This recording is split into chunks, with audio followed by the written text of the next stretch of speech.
तो हेलो मेरे भारतीय साथियों, स्वागत है आपका रन न्यूज़ 24 में। तो दोस्तों, जो आज की खबर है वो भारत के पांचवी पीढ़ी के लड़ाकू विमान एमका से रिलेटेड है।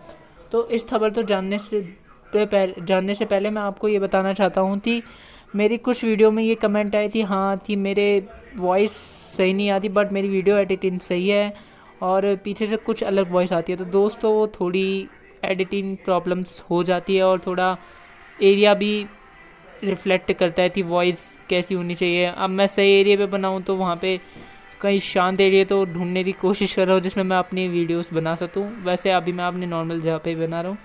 तो दोस्तों, चलिए खबर की शुरुआत करते हैं।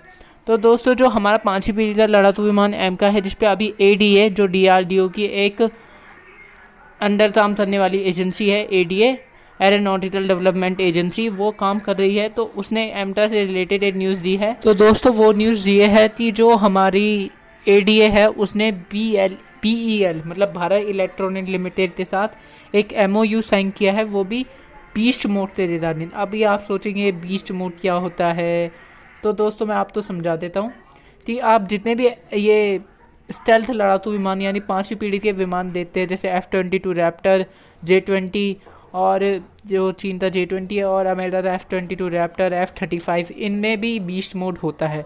तो बीस्ट मोड जैसे आप कभी भी देख लेना, जो F-35 है या J-20 जैसे स्टेल्थ विमान है, उनके कभी भी बाहर जो हथियार मतलब जो मिसाइल्स होती है वो कभी भी बाहर नहीं लगी होती। जैसे आप देख रहे हैं ये एमका है, ये जो आपको मिसाइल अभी इस मॉडल में बाहर दिख रही है, ये कभी भी स्टेल्थ विमानों में बाहर नहीं लगाई जाती।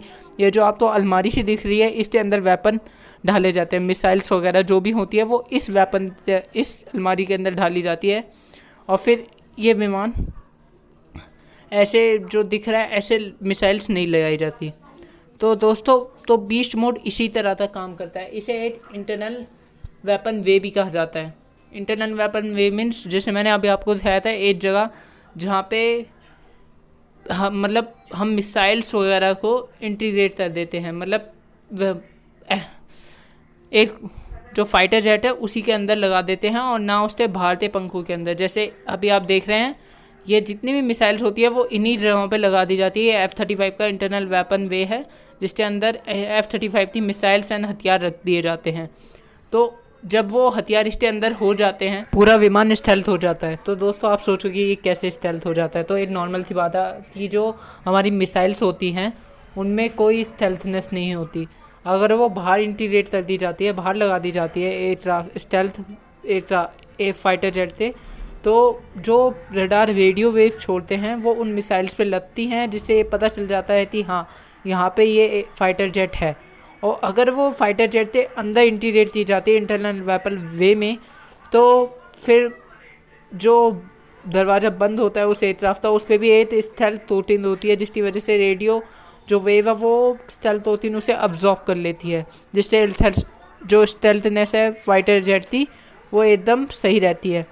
तो इसी इंटरनल वेपन वे को एक मोड के द्वारा चलाया जाता है जिसे कहा जाता है बीस्ट मोड।